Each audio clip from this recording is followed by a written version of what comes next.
Hello, in this video I'm going to show you how to use the myCADtools SheetMetal Manufacturing tool. This tool allows you to export a DXF file that contains the flat pattern views of the sheet metal bodies of a SOLIDWORKS document along with extra custom properties. Here you can see I've got a part open. I'm going to hop over to myCADtools add-in and select SheetMetal Manufacturing. Once the tool is open, I'm going to select Add Active Document. Here you will see it list the parts and the cut list items. From here I'm quickly going to say apply quantity factor and type in 10.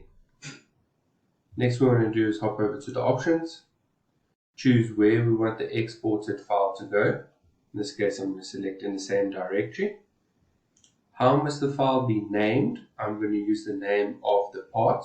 So this means the DXF that gets created will have the same name as the SOLIDWORKS part.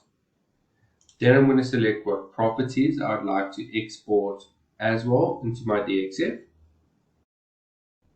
Then go to my general options, and here you're going to select generate generic export file.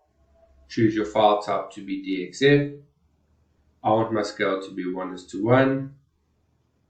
Then I'm going to uncheck the option export only geometry because I want to show my bend lines as well.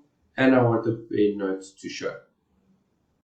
Once you're happy with your options, go back to File Selection and click Apply. This will now go and generate the DXF in the appropriate place for you. If you like, you can review the report once the task is complete. This is what the exported DXF looks like. You can see I have my geometry, my bend lines, and my bend notes as specified. Thank you for watching.